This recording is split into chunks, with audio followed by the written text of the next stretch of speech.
influence and a margin like that? Not too much. Not too much. I first want to apologize to our fans and our members for the lack of effort that we gave today as a whole and as a team. We will definitely do better next home game on Wednesday. I tip my hat off to New Zealand for coming in and doing what they're supposed to do on the road. It was just a tough day at the office for us, and we're looking to bounce back on Sunday. Can I ask, when you huddled in there after full time, was it a case of peeling paint off the walls, or did you not need to do that because the players and people were that? I don't think I need to do that much. I felt that our practice this week was pretty intense, and I expected a different outcome, of at least effort-wise. And so I didn't think I needed to sit up there and overexert myself in energy. The guys felt it already. So as professionals, I felt that they should have found some energy and some effort to try to put up a better fight. Some ball psychologists might say, oh, you brought two pieces in, it's going to take time to adjust, but you seem to be identifying effort rather than connectivity issues.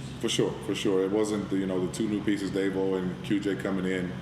Like I said, they really had a solid week of practice. Their energy and expectations was different. It just didn't show from everybody, even including myself and the staff.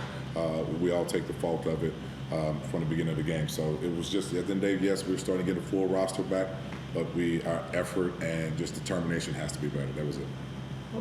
I mean, that's the second time New Zealand have beat the Hawks in this league. Is there a matchup problem there? They were just, I don't know if it's a matchup problem. I just think they understand that physicality throws us off a little bit. And so they did the same thing the first game. They were very physical with us. We didn't match it, and they came in and replicated the similar same way. And we, took us out of our not screening or getting, screening guys, and we just didn't match it. And then they got hot and they started doing what New Zealand does. Is it disappointing? I mean, to lose a game is disappointing, but to lose by that margin? To lose a game by this is the third time losing by 20 or more this season. So yes, that was an embarrassing game for me to even stand on the sideline and watch. So losing by 40 or losing period, but especially by 40 points, is definitely hard to watch. Obviously, it doesn't get any easier. I mean, trouble at Adelaide and then play the two best teams united on Wednesday. How do you that? How do we bounce back? Just have a short-term memory. Short-term memory, and that's kind of what I told the guys in there. That at the day, we talked about it, we discussed it. We'll do a couple of film things on the road, but your memory got to be short because it's going to be, it's going to be really tough in Adelaide with Adelaide sitting for a week, and we'll be their first opponent coming in this round. Do you think there might have been a little bit too much pressure on Davo to come in and make this drastic change to the squad? I don't think so. I don't think it was too much pressure on him. Davo's a competitor. He understood what it is. It's just the rhythm. It's the rhythm. Someone who hasn't practiced with us over almost 2 months now. I think his energy was there, his determination, but just the rhythm of trying to find guys where their spot's at was probably a little difficult, but I felt that, he gave a good effort at times. Is there time to properly review a game like this when it's such a short turnaround? Only individual, not as a team collectively. You don't want to really harp on all the miscues that we had. So we'll do some individual film in the airport, in Adelaide, here and there, and then we'll start getting ready for Adelaide. Talk about the short-term memory. From an effort point of view, though, you've got 48 hours. What do you do? How do you actually change that? As a coach, just at the end of the day, you can't just really harp on it as much, even though it burns, me in the inside. But I just try to keep being positive. It's a lot of positive that we can build up. I have a lot of healthy guys in here in this locker room. I didn't have this all season. And so it was just, like I said, it wasn't our skill set. It was just, we got out physical, and then some guys, then our offense got clunky here and there. So just remind the guys of, where we're trying to get to, and we got to do it together. So just try to be positive as much as possible. What did you make of QJ tonight, just seeing him out there for the first time? What I made of QJ is that someone who's trying to find his way, and find his legs. I think this was his first game in a while. I know he played a couple games in Dominican Republic, but it's nothing like this. And so, but I'm glad he got cleared, and so he can kind of see what it is. I'd rather him play now than jump into the Adelaide game. So he kind of sensed what the NBL basketball speed is like.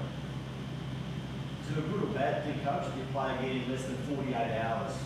It's a great thing that we play in less than 48 hours, for sure. I can't sit on a loss like this for a week or things like that. So, I'm for sure all the professional guys that we have in there really going to give a major effort on Sunday, and hopefully we can turn the momentum around. Jackson Ball has obviously given him a huge nod now the second start. What's the thought process behind giving 3 minutes at the start, and what's that? The 3 minutes behind Jackson really wasn't too much behind it. It was they went at him the first couple plays, and then I wanted to start working on the rotation that we will see in the near future. Jackson is going to go back to high school to go take some exams, so he'll be missing the next 5 games, and so we want to kind of work the rotation that we know we'll see for the next future.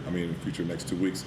So it was it was nothing. He didn't do anything wrong. It's just you don't want to kind of keep a young man in a situation like that where he doesn't really supposed to be, and ask a lot out of him. So he did fine since he's been here, and we look forward to him to come back. Is there an Adelaide? I think it's been since December 2023.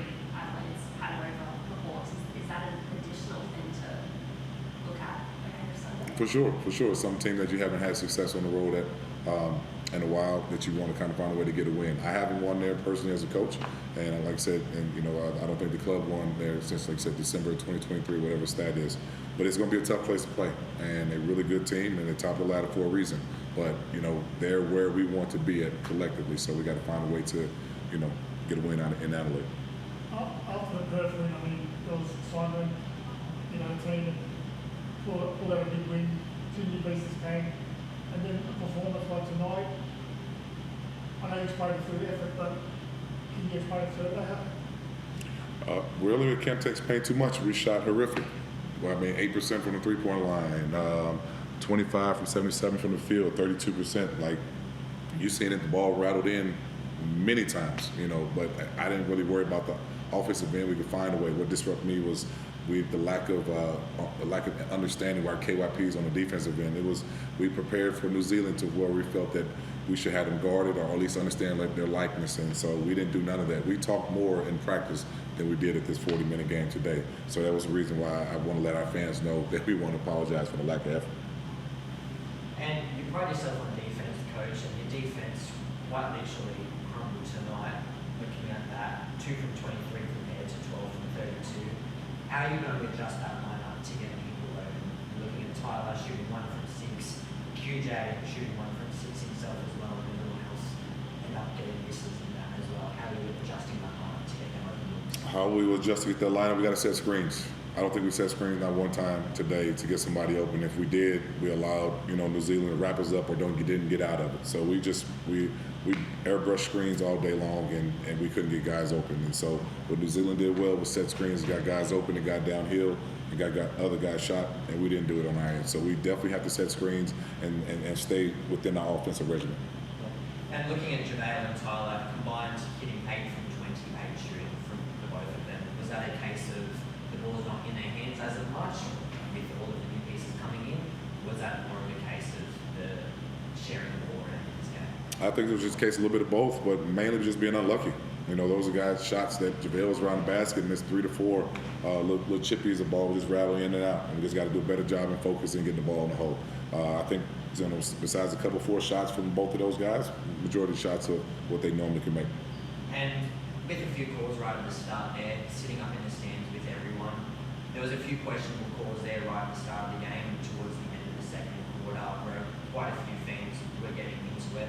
What was the vibe like from your team? Was it more of a calm resetting, or was it more of a we need to attack further? We didn't do enough on my end, I think, to complain or worry about any calls today. It was just nothing that we could have complained about. We just need to focus about us, and we didn't do that today. So if any, misunderstanding of calls, let the fans worry about it. We just need to do our end. Good. Thank you.